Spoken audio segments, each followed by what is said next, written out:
Hey, hi, this is Kellie and Fereshta and my dear friend Daryl, who I haven't seen in years and years. And this is Spiritual Shadow Boxing. And we try to come together at least once, maybe sometimes twice a month to talk to us about subjects that are very dear to our hearts. And today we're going to be talking about racism, spiritual racism, how that applies to us and how we can navigate through these waters right now. Because as we said, one of our favorite guests, Tony, who will be joining us later, we're team humanity. And I really, truly believe that we come together as a one race.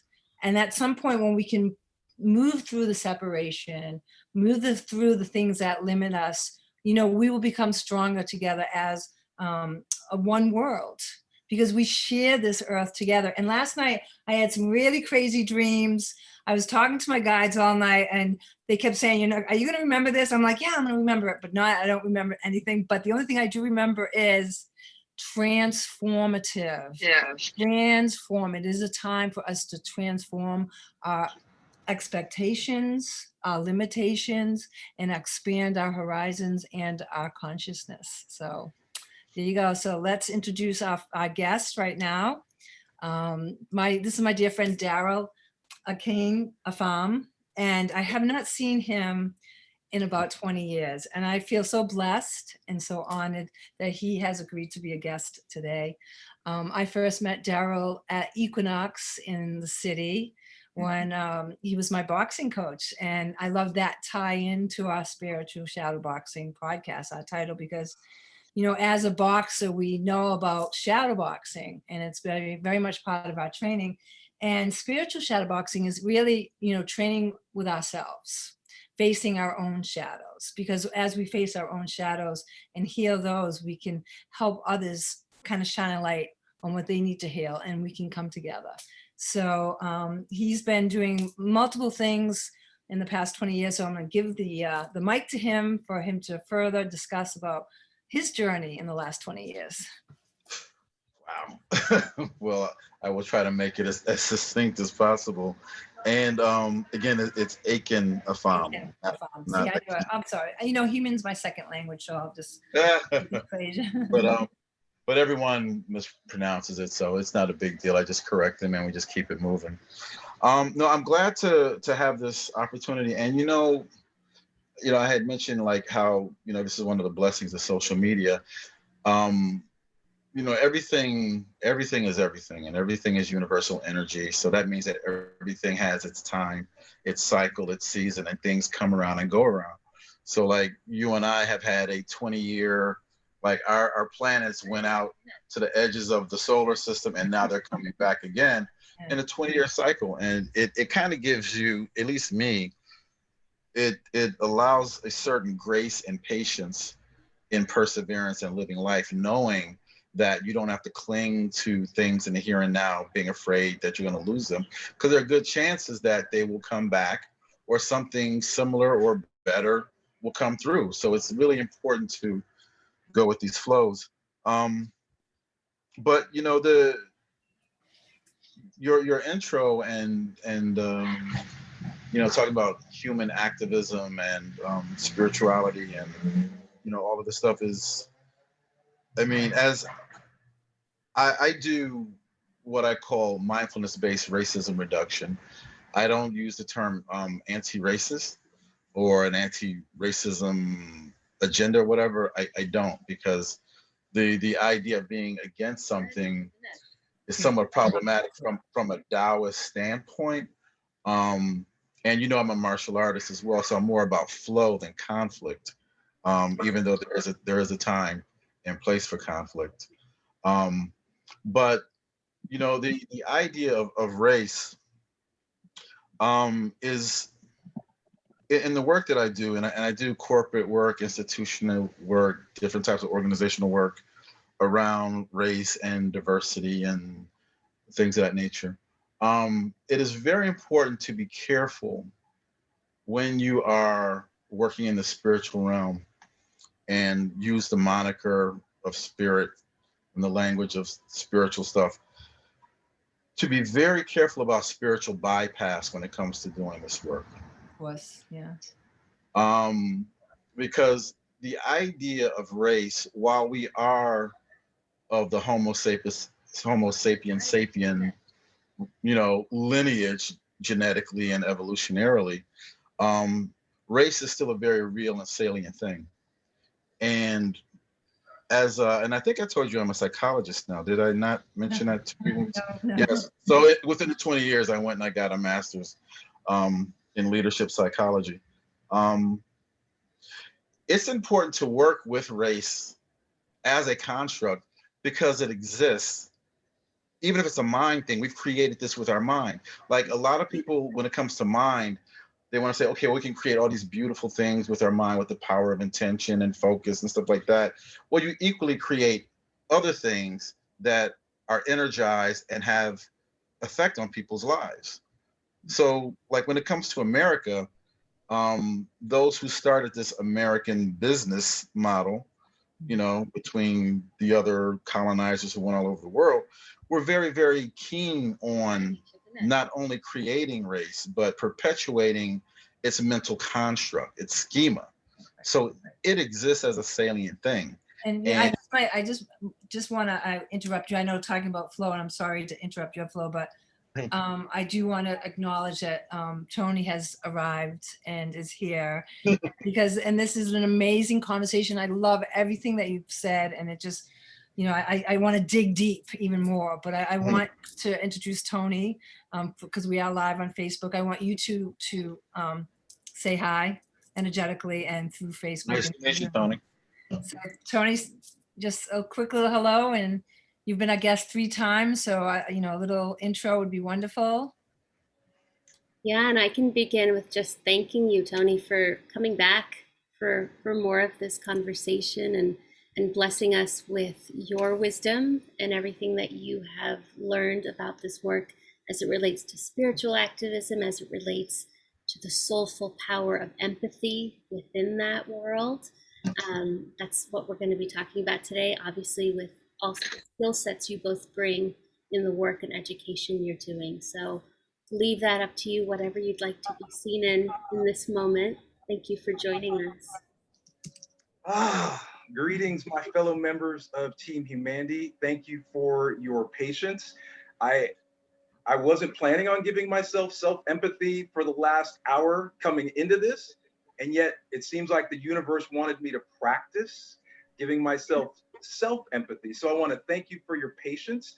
I want to acknowledge some sadness around not honoring our time agreement. And I just want to say to everybody listening, greetings from the LA Empathy Institute. This is my playground for peace, where natural giving is possible and compassionate giving is natural. And if there was ever a time that I was going to really know if I bought into the whole empathy thing, it would be for the last hour, as the universe decided to update my complete system an hour ago, and this is the moment that it decided to finish. So thank you for your patience. Thank you for having me. Hello, Daryl Special K and Queen Ramsey, and I am all in for the next time we have left. Yeah, excellent. Thanks, Tony. Beautiful. Yeah, and I think just diving back into this conversation, my first question for both of you is like, what does spiritual activism mean to you, or what does it feel like to you? Might be a better question. Happy to open the floor for both of you. Well, if you could allow me to close up where I was, of course, before we answer the question, because it was a really, really powerful statement that Kellie made in the beginning around race. And sorry, it's summertime in Brooklyn, man. You just got to flow. It's important to acknowledge race and not run away from the legal constructs which still determine the lives and destinies of millions and billions of people. I am a Black man in America. My ethnicity is African, but I am still Black legally and in other forms, and the institutions and just the things that make life happen in America will deal with me as a Black man. Even if I don't want to see race, that kind of like leaves me out there, because then I don't know how to relate in certain situations, right? in doing this activist work, I know white people who have called themselves transracial, right? I'm walking down the street. There's no way I can be transracial. If I tell a cop, hey, I'm transracial, or I'm trying to move in a space and telling myself I'm transracial, you look at me and you see a black man, and you should see a black man because I am a black man. I'm an African. So you've got that piece. Then the larger umbrella is, yes, Homo sapiens sapiens, and we're all one human race. So we can't water the baby out with the bathwater. We've got to take the yin with the yang, the bad with the good as we do our work. So I just wanted to tie that up there. Thank you. That was beautifully said. Tony, do you want to have a few words about that? Oh, let me combine both questions. I'll combine responding to Daryl and Fereshta's question at the same time. I was thinking about spiritual activism for the last few weeks as, spiritually, I've been feeling super grateful. Physically, I just came off of working out, so I'm feeling energized most of the days. And then emotionally, I've been personally dealing with a friend who's passed, a third parent who's passed. And so I've really been thinking about the empathy part of spiritual activism. And last night, just kind of out of nowhere, I thought, going back to our previous conversation, that to me, spiritual activism is based on abundance versus scarcity. It's based on protective use of force in relation to punitive use of force, cooperation versus domination, power with others versus power over others. So this time we find ourselves in, me personally dealing with two people that were dearly close to me, collectively dealing with folks in the hundreds, in the millions who've passed away from the pandemic, and what we're experiencing around mortality. It just seems like as we excavate Tulsa, as we deal with things that we haven't dealt with for the longest time, which feeds right into what Daryl was saying about me being an American of African ancestry. And even though I say I'm a higher shade of brown, or I call myself an African American, when I am in the presence of law enforcement and I'm in my car, my intergenerational wounds are going off.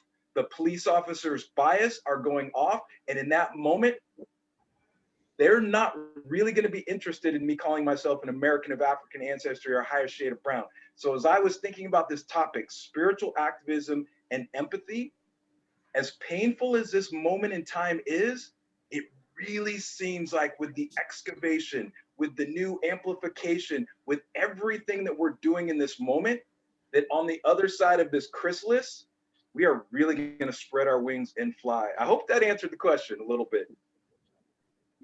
Yes, it definitely did. And, I just wanted to make a little bit of comment about, like, for me, what I think is spiritual activism. And I understand very much, Daryl, what you said, because I know a lot of people in the spiritual world, we almost feel like we're kind of, I don't know what's the best word to say it. A lot of people that are very much into the spiritual practice feels that they have to be slightly above it because they feel like they just need to be an anchor of certain light. Like we're anchoring certain light into the earth for a paradigm shift. So we almost have kind of those narrow vision about this is what my purpose is and this is my soul's journey to serve right now humanity, is to be that anchor of new light for everything else that's happening, to kind of dissolve into a sense of peace and unity. And I know I use the word oneness, even though we're different shades of brown, we're different genders, but the way I work, because I work with the earth and the earth energy, we are the earth and we share the earth. And until we understand that what divides us from our mother or from the source as well. And those wounds need to be healed individually and collectively. So when I say spiritual activism, I don't want to sound like I'm not involved in it, Darryl. Do you understand? I don't want to feel like I'm like just blanketing it over. Like I want to have a foot in both worlds. So that's why I think this episode is very important to me as I try also personally to navigate how me as a spiritual person, I put my spiritual self first before anything else, navigates with the human Kellie and the human condition. So maybe the question is like, how do you navigate the human condition with the spiritual condition during this time? And to make a difference. Well, if I may, you navigate them by not, first of all, by not dividing them, because they're really two sides of the same coin. Yes. At the Shambhala Institute here in New York City a couple of years ago, and you can see this picture on my website, Ambient Noise, Reverend Angel Kyoto Williams was there speaking about race and racism and stuff like that, because there is a very real salient problem. And I am a yoga teacher and a meditation teacher and a Qigong teacher. I've taught in Japan. I've been around. And I've also been witness to how I am treated in some of these spaces. There is a pattern of a spiritual bypass mindset where people will use excuses of anchoring peace, staying within this particular zone, doing this, doing that, and white privilege runs rampant through these organizations. And people of color are not seen, people of color are not heard, people of color are not valued in sacrifice for living on this higher plane within this group. And a lot of people of color have been damaged in yoga studios, in meditation studios. And all it takes really is a cursory Google search on that. But if you want to go to some authorities, Reverend Kyoto Williams, things that have been happening in Shambhala, things that have been happening in other places, because as a psychologist, I can tell you that the schematic mindset and conditioning which created racism and perpetuates racism and feeds racism isn't something that gets extinguished by just changing your mind. It actually is a lifelong process of doing this deep inner shadow work to change those conditionings, right? And if you took the implicit bias test from Harvard University, I don't care how much of an activist you are, how long you've been doing it, where you were raised, we all have biases. I have prejudices that I will tell you about at the drop of a hat. I got no problem with that because I do have them. We all have them. It's a part of social existence. So my spiritual activism is about the whole, not separating the whole, not dividing the whole, but depending on the situation, I might work more here, I might work more here, I might work more here, but it is a dynamic fluid system, just like the yin yang symbol, that although it looks like a bilateral thing, it's actually an alive organic thing that is sometimes more yin, sometimes more yang, but is always completely the whole. I appreciate that so much, Darryl, especially as a holistic practitioner of being like, where is the energy needed now and where can I serve? Tony, I want to throw this over to you as well, knowing that you really do stand for the solution, right? And still have to wade through the problems that are really real right now. How do you bring in, I hear it in like how you speak, in the language you choose to use, the frequency. How do you utilize those gifts to continue facing the problem while naming the solution? Woohoo! I just want to pause for a quick second and acknowledge the beauty of what you just said, and fully and wholeheartedly receive the verbal sunshine that was mixed in that question. Thank you so much for that. Wow. Okay. I was thinking about this as I saw the title, Spiritual Activism and Empathy, and I was thinking, as painful as it was to see 3 or 4 different documentaries about the Tulsa massacre, and to see that this generational wealth, there was one gentleman who in 2021 terms was earning over $150,000 a month, as a real estate person, as a theater owner. And I just thought, oh my goodness, how much generational wealth that one person had taken away coming into where we are today. So I was thinking about that, and I was thinking about using cooperation, using power with, using protective force while acknowledging domination, power over, and punitive use of force. And how do we do that? And I really think spiritual activism is alive and well in this moment. And I, at Special K, I consider myself a spiritual being experiencing life as an American of African ancestry, spiritual being first.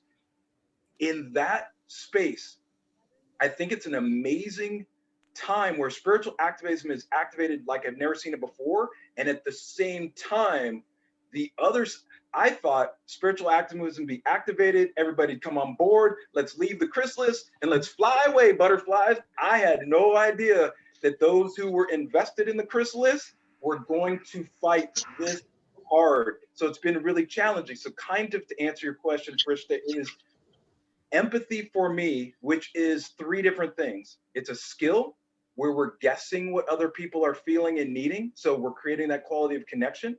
It's a need, our need to be seen, heard, and understood. When Daryl just said that about Americans of African ancestry not being seen and heard, I thought that is the need for empathy that we all have as human beings on the planet. So empathy is a skill, empathy is a need, and it is a language where we speak in the most objective observations that are the least costly as possible.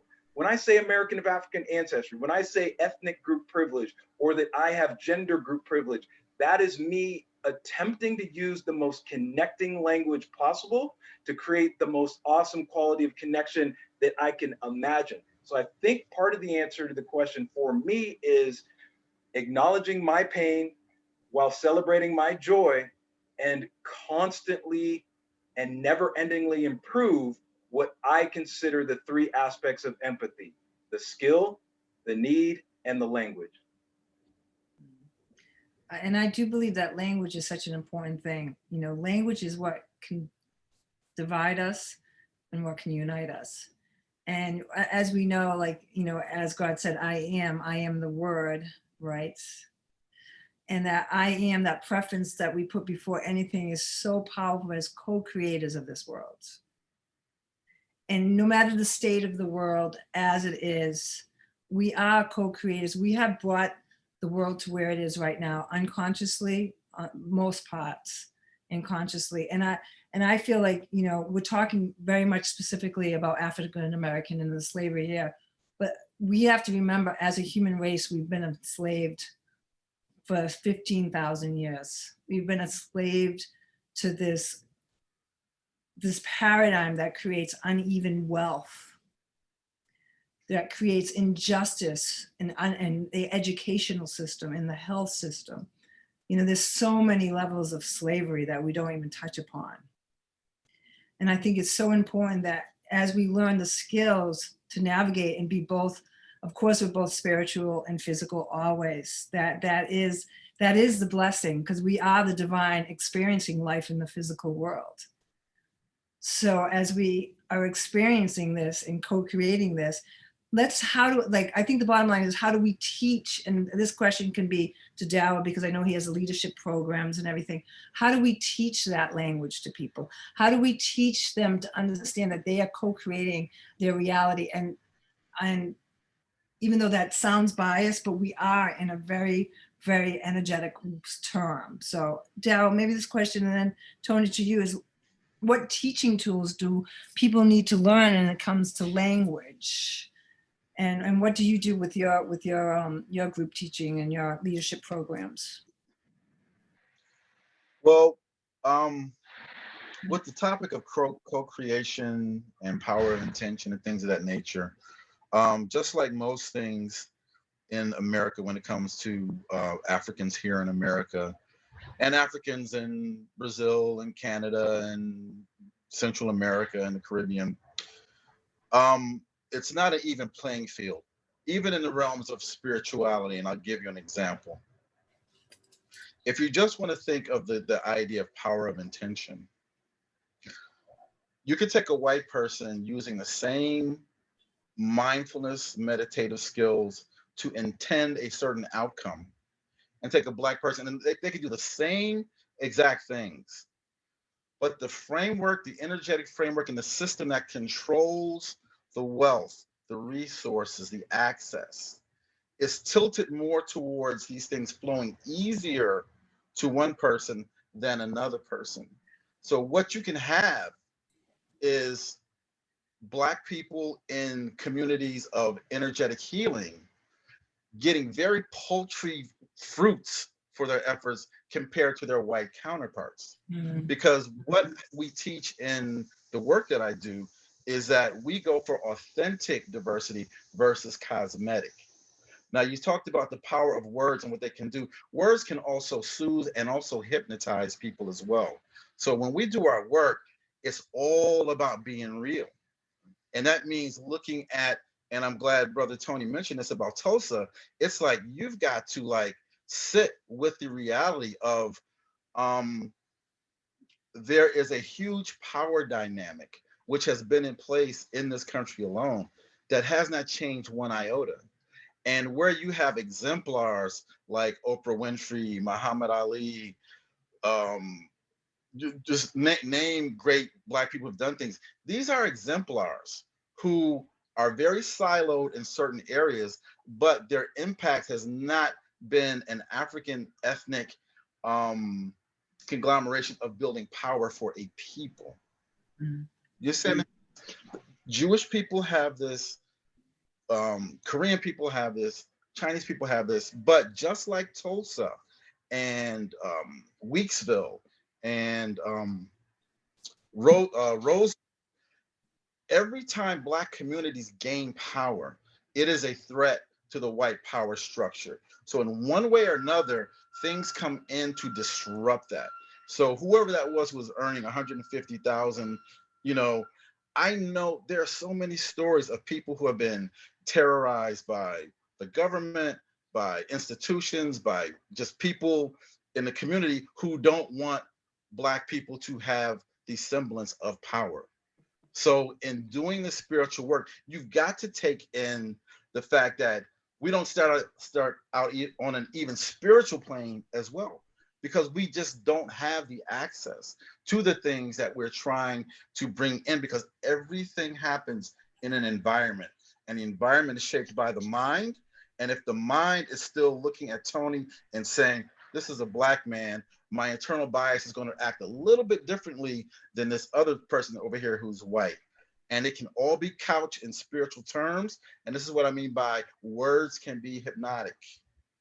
Okay. So it has to be grounded in the reality of this work. And that's how we approach it in the work that I do, because we understand at the outset that when we do this work, it's going to be uncomfortable for everyone. At some point along the line, it is going to be uncomfortable, and there's no apologies for that.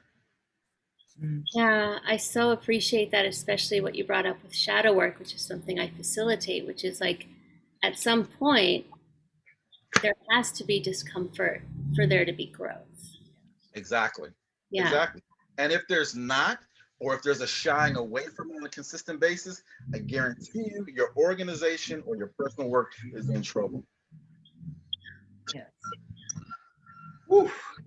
Thank you, Brother Daryl. And just to acknowledge, picking up the baton, the gentleman in Tulsa, John B. Stratford, who was just an amazing entrepreneur and innovator, was the gentleman who was that wealthy at that time. And I just kind of want to acknowledge another piece about the Tulsa incident, the massacre. There was a story that a 6-year-old girl who was a piano prodigy was on the piano when I'm going to use the language, when the radical Caucasian extremists came in and bombed, torched, did what they did to that town.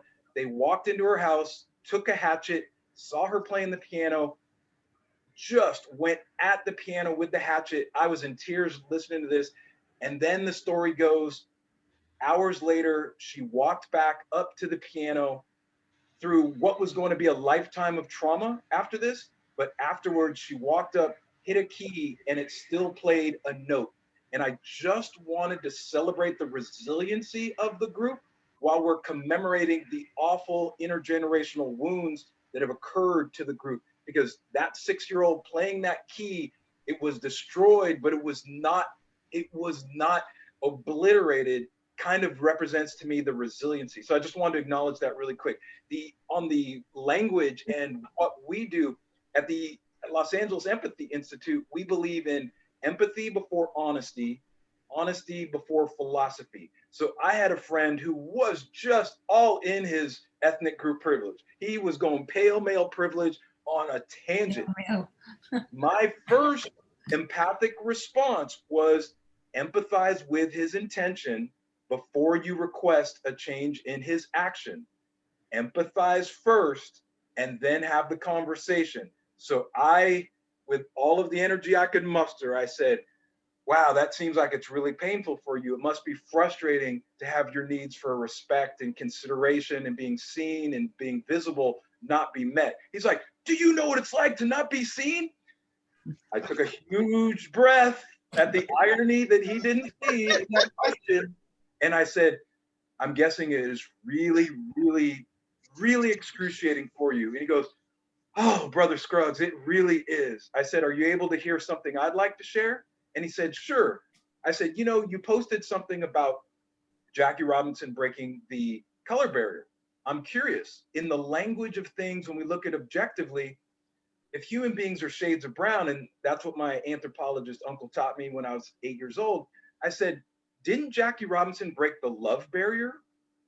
And he just, if you can get more pale than a pale person who's already flushed, he was just like, oh my God, he broke the freaking love barrier. So when it comes to language, I use examples that other people may not have thought about yet. I connect with their humanity first. Then I introduce something in a way, because this was a baseball person who went to UCLA, and I knew he would resonate with the idea of Jackie Robinson breaking the love barrier versus the color barrier. Because, by the way, I'm pretty sure Jackie wasn't the first person of African ancestry who was in the big leagues. He's just the first person people knew about. So in essence, I think he broke the love barrier. And I think it's that use of language or empathic immersion. When I'm talking about something with somebody, I find a reference that they're familiar with, a music they can relate to, and then I weave what I'm trying to say within something that they're passionate about. So I use language as a bridge of connection, always with the philosophy, or always with the mantra, empathy before honesty, honesty before philosophy. So the philosophy, my idea about it, is the last thing I get to. And last thing really quick, one of the things that I said to this same friend was, when he was having a challenge with somebody who was really, really pissing him off, I said, are you open to hearing a mantra that I use when someone's behaving in a way that I don't like? And he said, like he exhaled. You're connected when people exhale with you in that space. And I said, remember this, it is the most wonderful way that this person knows how to meet their needs. It is the most awesome way they know how to express their beliefs, express their pain, and express what is alive for them in this moment. Think of that mantra when someone behaves in a way that you don't like, and you will think about it completely differently. So that's how I use language. Thank you for that question. Welcome. Thank you. I love the word empathic immersion.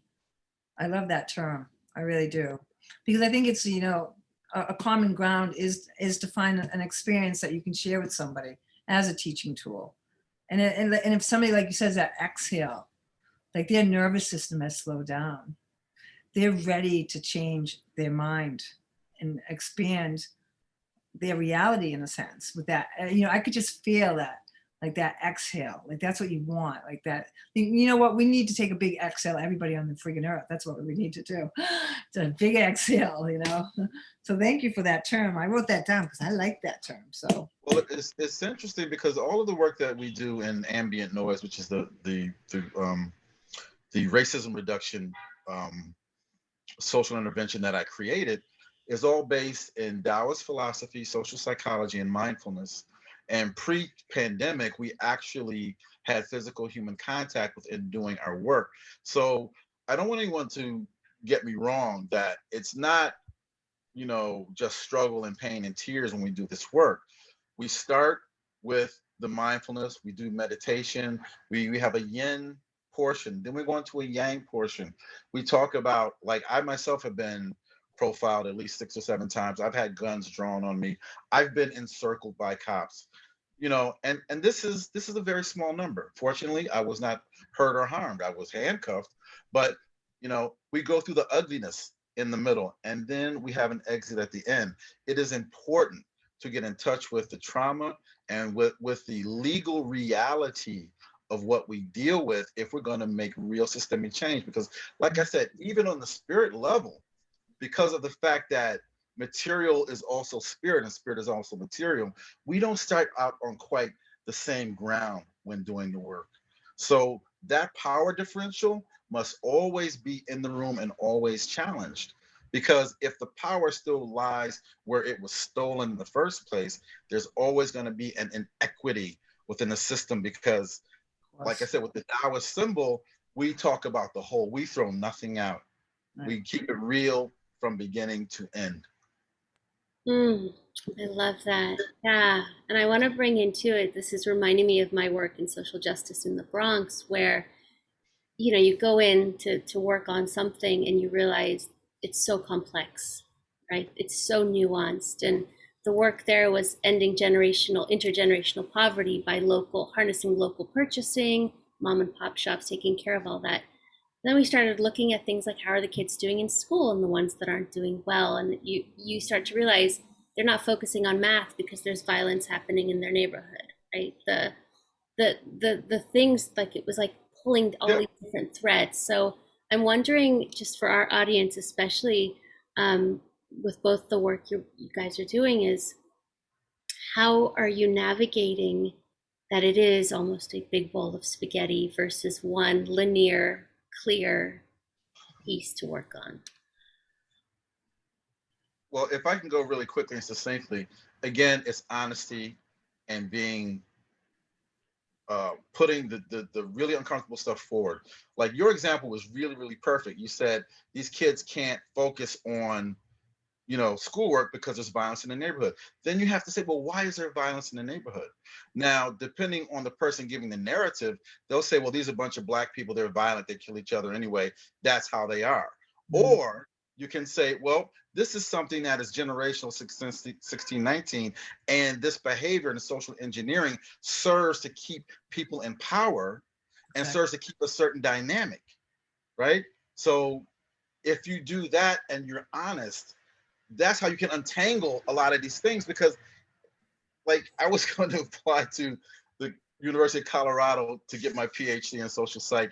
It didn't work out for certain reasons, but I realized when I was talking to them that these PhD folks were all focused on the branches of the tree of racism and the leaves, and none of them were working at the root. Go to the root, and then you can see a lot clearer across the spectrum, because you have a lot less distractions. Okay, I'm done, because I know we're out of time. Tony? Thank you for that, D. I was thinking, as you said that, the philosophy of chunking, where you take multiple things and put it into a more giant box, I think that's a version of what I do, or we do at the LA Empathy Institute. Is you see many things that are interconnected, and you look for the most urgent, unmet need. Kind of what you were saying about, hey, they have a need for protection and safety. Once we meet those needs, then we can start meeting these other needs. And once we start meeting those needs, all of a sudden we have a holistic human being that is able to give and receive natural giving and make compassionate giving natural. So I'm thinking, for the LA Empathy Institute, focusing on one unmet need at a time, the most urgent first, so it would be more physical needs first, is the way that I kind of address what you were just saying about spaghetti versus focus. So yeah, I think the chunking and the focusing on unmet needs. And really quick to Special K with the empathic immersion, I wrote I guess it was a spiritual activism piece around the For the People Act and influencing Senator Manchin or these other folks who don't seem to have the urgency of communities that understand what it is like to have your liberties stripped from you. And I used some language and some chunking saying, look, we're trying to expand voting. We're trying to prevent shady map drawing, and we're trying to elevate human connection. And in a way, I was using empathic immersion and chunking. I was like, people can think in threes. I gave them 3 reasons why this act was, why I thought it was urgent and necessary. And I did it in a non-violent way. And then really quick, the other last empathic immersion I use is, and Special K, I think you'll connect with this spiritually. When people say wealthy, I was taught that wealth meant abundance. To me, wealth is spiritual. So I don't like that word to describe when people are talking about people with money who are doing toxic things. So I, instead of saying the wealth tax, I call it the gazillionaire tax. And people connect with that empathic immersion in a different way than saying the wealth tax. I don't want my spiritual abundance taxed. Subconsciously, that's what I think. So I thank you for appreciating that term empathic immersion. And thank you for letting me ramble for a second. No worries. We love it. We love it. And I can't believe that, oh, my timer just went off. Yeah. I was like, what's that noise? You know, I'm kind of sad that we have to end this a little, right? We all have kind of a hard stop very shortly. And we do have a few minutes, maybe just, if you want to say, both of you, a quick little closing thing, and maybe we'll do a part 2 of this conversation, because I feel like we're digging deep and we're getting to know each other. And Darryl, there's a couple points I'd like to go back and discuss with you when it comes to intention and abundance and quantum physics, when it comes to the ability of flow that you mentioned. And I wanted to, you know, have a little follow-up question on that, but I don't want to go into that right now. That's opening a big can of worms. And so, but maybe a quick little, you know, a minute each for both of you, and then we're going to have to end this amazing, beautiful conversation. Fereshta, do you have anything before they take over? Do you want to have a last word? It's just realizing that we can't unpack it all in 45 minutes, and just breathing through, knowing that, like, just, this is an ongoing conversation. This is a ever unfolding learning. And yeah, I would really appreciate a part 2, just so we can continue to unpack some of this really rich, important, vital work. Thank you both. Oh, you're welcome. And again, I really appreciate being invited to this. And yeah, Kelly, I know that what I said, a lot of people, you very rarely hear someone say something about that, how race or how racism can affect the power of intention and these energetic fields. Well, I would like to have a conversation with you about that at some point. Sure. No, that will be part 3 or something like that. Yeah. But power and who possesses it and how it's used is so critical to how all of these things flow, because the basic narrative of Black people is that we need help, we're inferior, we yada, fill in the blanks. So this always has put us in a position of either begging or asking or trying to cling to things other than our Africanness, even spirituality, for our wholeness and being.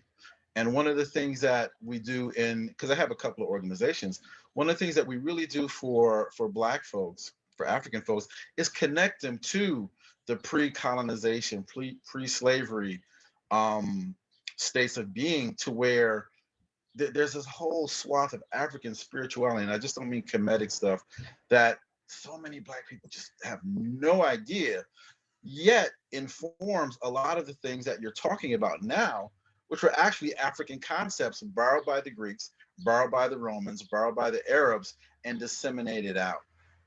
So if we have a part 2 or part 3, I would love to chop all of this stuff up. We will. I think this might be 3 parts, because I think we should continue more on this conversation, and then some of the spirituality things about, you know, the origins and everything. That's, yeah. My head started tingling. and that's it. Brother Tony, go ahead. I'm sorry. I'm just going to go with spoken word that's flowing through me right now. And that is, today we reinvented connection. Today we flew like Aladdin and floated like Buddha. If you ever want to get out of your head and occupy your heart if you ever want to live with enthusiasm and be charismatic, then let's all go to that place where 1 and 1 equals 3, where people experience the peace of mind of a Tibetan monk meditating on a mountaintop. Do me a favor and breathe the way you would breathe if you felt confident and certain. Now, have the kind of look on your face you'd have if you were certain and confident. And in that place, in this space, we're going to make tomorrow extraordinary. So as we put this little presentation on pause, my hope is the next time you hear a conversation about spiritual activism and empathy, which is hearing what people are feeling and seeing what people are needing, you smile and think to yourself, I know what that is. Remembering empathy before honesty, honesty before philosophy, and to use your cage lock to get out of the cage. Your cage lock to get out of the cage, meaning compassion, abundance, gratitude, empathy, and the language of connected kindness. Because the way I see it, life's a celebration, especially when we observe without evaluation. So if anybody out there is wondering how I feel, man, Fereshta, Daryl, Special K, I am so grateful for your time. May all of our journeys be surreal. Thank you, guys. Thank you You're so very, much. very welcome. Thank you. So beautiful. I will wrap us up on our recording.